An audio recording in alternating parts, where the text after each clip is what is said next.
ये कहानी शुरू होती है वेस्ट वर्जीनिया के दूर दराज के जंगलों से, जहाँ एक सुनसान सड़क के किनारे रिची और हेली नामी कपल को लोग क्लाइंबिंग करते हुए देखते हैं। अब जैसे ही रिची ऊपर पहुंचता है तो इसे अपने सामने गंदे पानी से भरी हुई एक नदी दिखाई देती है और अपनी जीत की खुशी मनाते हुए वो हेली को जल्दी से ऊपर आने का इशारा करता है। अब हम हेली को देखते हैं जिसका पाँव ऊपर चढ़ने के दौरान फिसल जाता है और वो हवा में लटक जाती है, लेकिन खुद को संभालते हुए वो एक बार फिर से चढ़ने की कोशिश करती है, जहाँ इस बार वो रिची को मदद के लिए पुकारती है। लेकिन रिची को सामने ना देखकर वो परेशान हो जाती है कि अचानक अपने चेहरे पर खून के कुछ कतरे गिरते देखकर वो हैरान रह जाती है। तो इसकी नजर रिची पर जाती है जिसे कोई उठाकर नीचे फेंक देता है।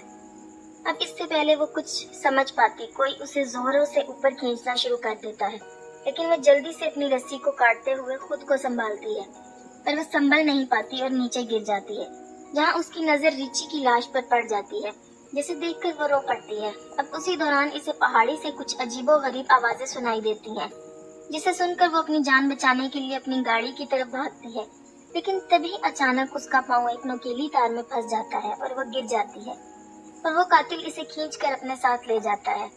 अब हमारी नजर इस इलाके में हो रही वारदातों पर जाती है, जहाँ न्यूज में इस इलाके में एक के बाद एक गाड़ी के लापता होने की बात होती है। यहाँ तक के लोग इस इलाके में किसी आसेब को देखने का भी दावा करते हैं। अब हम फिर इस इलाके से एक गाड़ी को गुजरता देखते हैं, जहाँ हम कैरिस को देखते हैं, जो अपने इंटरव्यू के लिए किसी दूसरी शहर जा रहा होता है। अब सफर के दौरान वो एक ट्रैफिक जैम में फंस जाता है और ट्रैफिक को आगे बढ़ता न देखकर वो खुद को लेट होता पाता है।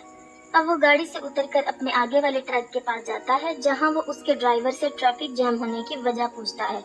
तो ड्राइवर उसे बताता है कि 5 मील दूर एक केमिकल ट्रक पलट गया है, जिसके चलते इसको कई घंटे वहीं गुजारने पड़ेंगे। और ये सब सुनकर कैरिस परेशान होता है, वापस गाड़ी में आकर बैठ जाता है और खुद को ट्रैफिक में फंसता हुआ देखकर वो अपनी गाड़ी को वापस घुमाता है, जहाँ वो अपने लेट होने की खबर इस कंपनी को देता है, लेकिन एक पहाड़ी इलाका होने की वजह से फोन कट जाता है। अब फोन की तलाश में इसकी नजर एक गैस स्टेशन के बोर्ड पर पड़ती है और वो अपनी गाड़ी वहाँ ले जाता है। अब रास्ते में उसे एक के बाद एक लावारिस गाड़ियाँ नजर आती हैं और इनके दरमियान से गुजरते हुए वो गैस स्टेशन तक पहुँचता है, जहाँ उसकी नजर स्टेशन के मालिक पर पड़ती है, जो किसी बीमारी में मुब्तला लगता है। अब वो गाड़ी से उतरकर कंपनी वालों को इत्तला करने की कोशिश करता है, लेकिन फूड डेड होने की वजह से वो राब्ता नहीं कर पाता। अब वो गैस स्टेशन के मालिक से शहर पहुँचने के दूसरे रास्ते के बारे में पूछता है, लेकिन वो इसकी बातों को इग्नोर कर देता है। लेकिन तभी इसकी नजर वहाँ लगे एक नक्शे पर जाती है, जहाँ उसे शहर पहुँचने के लिए कुछ कच्चा रास्ता दिखाई देता है। अब वो गैस स्टेशन के मालिक से उस रास्ते के बारे में पूछता है, जिसे सुनकर वो इसे इस रास्ते के जाने की सलाह दे देता है।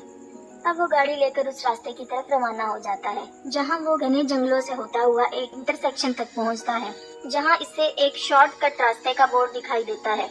अब वो ये सब देखकर सोच में पड़ जाता है और अपनी गाड़ी को इस कच्चे रास्ते की तरफ ले जाता है और इसकी नजर एक मरे हुए हिरन पर जाती है और इसे देखने के चक्कर में इसकी गाड़ी सामने की गाड़ी से टकरा जाती है, जिससे दोनों गाड़ियों का भयानक एक्सीडेंट होता है। लेकिन कैरिस इस हादसे में बच जाता है। अब इस गाड़ी के मालिक शोर सुनकर इसकी तरफ आते हैं, जहाँ वो इसका हाल पूछते हैं। अब खुद को संभालते हुए कैरिस इनसे माफी मांगता है और नुकसान की रकम देने की बात करता है।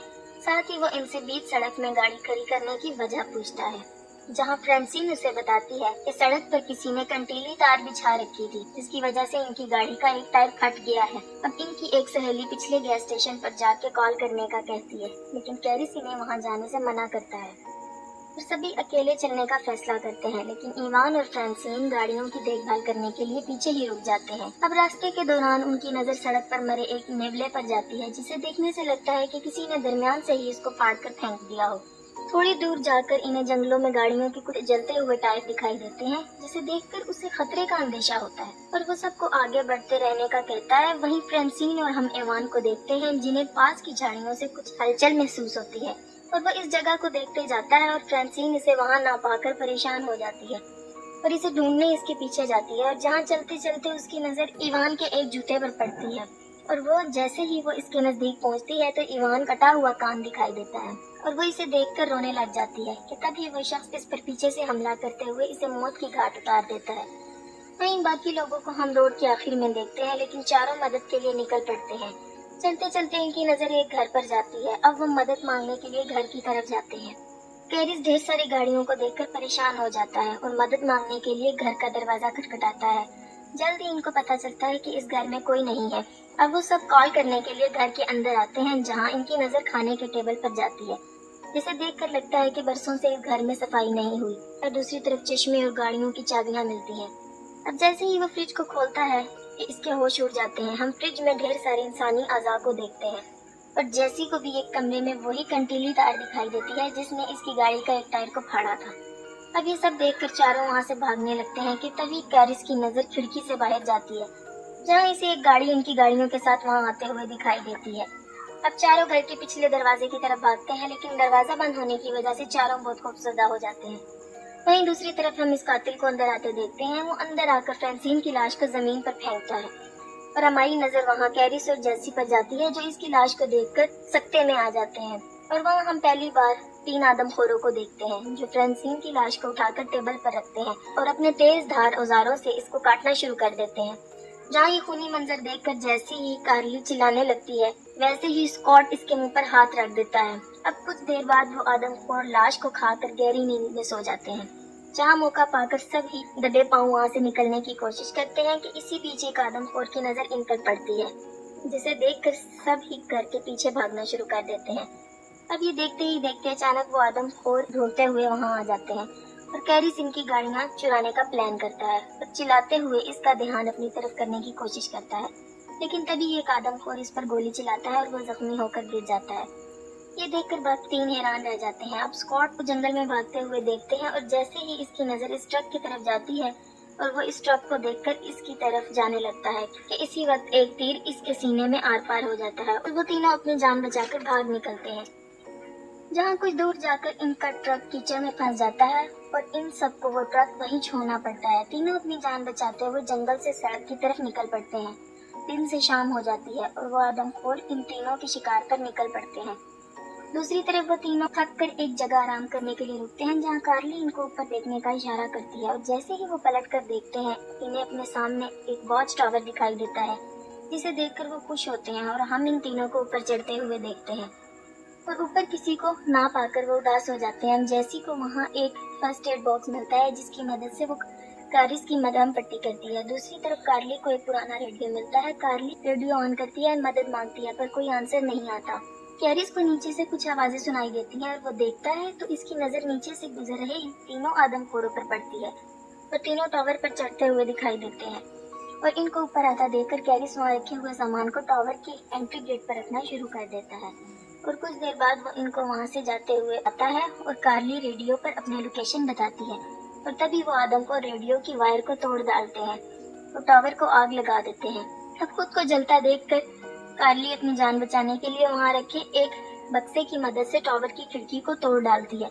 कैरिस की नजर टावर के नीचे दरख्तों पर जाती है और तीनों अपनी जान बचाने के लिए दरख्तों पर कूदते नजर आते हैं, जिन्हें नीचे खड़े आदम को देख लेते हैं और तीनों को पकड़ने के लिए दरख्तों पर चढ़ना शुरू कर देते हैं। और इनको आता देखकर वो तीनों एक दरख्त से दूसरे दरख्त पर जाते दिखाई देते हैं, जहाँ एक दरख्त को पार करने के दौरान एक आदम को कार्ली के नजदीक पहुंच जाता है और मौका पाकर अपनी कुल्हाड़ी से इसके चेहरे पर वार करते हुए इसके 2 टुकड़े कर डालता है। अब कैरिस खुद को संभालते हुए उठता है और तभी उसे अपने पीछे एक गाड़ी का शोर सुनाई देता है और इसे एक पुलिस की जीप दिखाई देती है और वो भागते हुए इस गाड़ी को रोकता है। जैसे ही पुलिस वाला इसकी मदद के लिए आगे बढ़ता है, उसी वक्त एक तीर इसकी आंख के आर पार हो जाता है। अब हम एक आदमखोर को देखते हैं जो कैरिस को मारने आता है और कैरिस अपनी जान बचाकर गाड़ी के नीचे छुप जाता है और अब आदमखोर इसे देखने के लिए नीचे झुकता है और गाड़ी के नीचे कुछ ना पाकर वह हैरान रह जाता है। और अब हम इस घर को देखते हैं जहाँ इन आदमखोरों ने जैसी को बांधा हुआ था और जैसे ही वो वन आई आदमखोर जैसी को मारने लगता है, इसे बाहर से आती गाड़ी का शोर सुनाई देता है, जिसे देखकर वन आई दरवाजे की तरफ बढ़ता है। कैरिस गाड़ी लेकर इस पर हमला करते हुए कुचल डालता है और गाड़ी से उतरते ही वो आखिरी बचे हिवान को एक नुकीली तीर से हमला करते हुए इसे भी मार डालता है। कैरिस जैसी को बचाते हुए इसे खोलने लग जाता है और इसी बीच एक आदमखोर इस पर फिर से हमला कर देता है। अब कैरिस को मरता देखकर जैसी पास रखे एक तीर की मदद से इसे मार डालती है।